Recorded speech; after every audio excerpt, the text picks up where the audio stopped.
Jean-Jacques est tombé.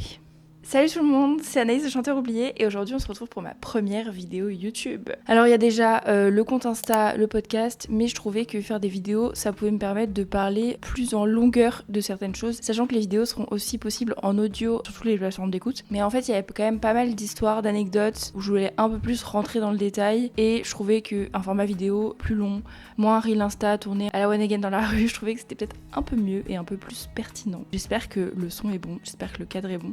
J'ai mis Jean-Jacques Goldman et Daniel Balavoine. D'ailleurs, je suis assortie à Daniel Balavoine. On m'a déjà dit que je le ressemblais. Moi, je suis très flattée quand on me le dit, mais quand même. Bref. Donc, la première vidéo, ce sera sur France Gall. Et là, évidemment qu'elle n'est pas oubliée, mais qui a une chanson oubliée qui a réapparu. Enfin, c'était même pas oublié, c'était vraiment une chanson juste qui a disparu et qui est réapparue l'année dernière. Donc, je vais vous parler de France Gall et de sa chanson La Prisonnière. Bon, France Gall, je pense que j'ai pas besoin de vous la présenter, mais un petit peu de contexte quand même. France Gall a débuté sa carrière pendant la période Yéyé, notamment avec Serge Gainsbourg et son père, le parolier Robert Gall. Et France Gall, notamment, elle est très connue pour avoir remporté l'Eurovision avec sa chanson Poupée de cire, Poupée de son. Et d'ailleurs, pour la petite anecdote, pendant le concours Eurovision de la chanson qu'elle a gagné, elle était en couple avec Claude François. Sauf que Claude François, qui était quand même pas la personne la plus sympa du monde, et c'est un peu un euphémisme, l'a appelé après sa victoire et lui a dit « T'as peut-être gagné l'Eurovision, mais moi tu m'as perdu ». Voilà, ce qui est vraiment pas cool. Ce qui est pas très sympa. Franchement, c'est pas du tout sympa. C'est vraiment pas quelque chose à dire à quelqu'un. Bref. Après les yéyés, elle a eu un peu un passage à vide. Un jour où elle conduisait sa voiture, elle entend Michel Berger à la radio et sa chanson Attends-moi, qui était écrite pour Véronique Sanson parce qu'elle est en pleine rupture. Ça, on en reparlera dans une prochaine vidéo, c'est obligé. Elle décide de rencontrer Michel Berger, ils commencent à collaborer ensemble. Et donc France Gall, vraiment, elle a une deuxième carrière qui est complètement différente et qui est extrêmement successful. Et la majorité de ses chansons sont écrites et composées par celui qui est devenu son mari, Michel Berger. Et Michel Berger a toujours une fascination pour les États-Unis et pour les comédies musicales. À l'époque, donc dans les années 70, il y a très peu de comédies musicales françaises et les adaptations des comédies musicales américaines n'ont pas non plus un succès incroyable. Jean-Jacques est tombé.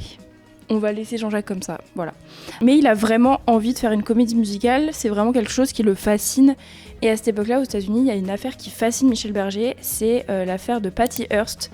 Donc c'est une jeune étudiante qui est la petite fille d'un magnat de la presse américaine qui est enlevée.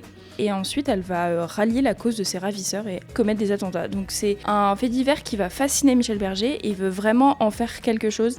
Il veut vraiment en faire une comédie musicale. Donc il va composer Angelina Dumas.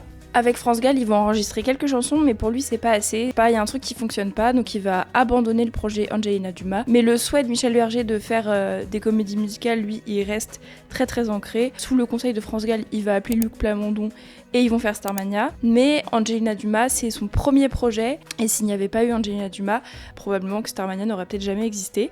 Et à l'hiver dernier, on apprend qu'un inédit de France Gall va sortir. Ce titre, c'est donc La Prisonnière, donc tiré du projet avorté de Angelina Dumas. Et donc cette chanson, elle a une histoire ultra marrante puisque elle a été juste retrouvée en faisant du ménage. C'est les équipes de Warner qui, en faisant du ménage dans les archives, sont tombées sur La Prisonnière. Ils ont décidé de le sortir et heureusement parce que la chanson est génialissime. C'est un titre qui est resté caché pendant 50 ans et qui sort presque 10 ans après le décès de France Gall. Donc je trouve ça incroyable d'avoir encore des inédits et vraiment la joie que j'ai éprouvée quand je l'ai écoutée pour la première fois est inégalable. Et c'est ça que j'aime dans ces petites histoires oubliées, c'est qu'elles sont vraiment fascinantes. J'espère que vous avez aimé cette première vidéo, n'hésitez pas à me dire ce que vous en pensez en commentaire, et puis à la prochaine. Abonne-toi.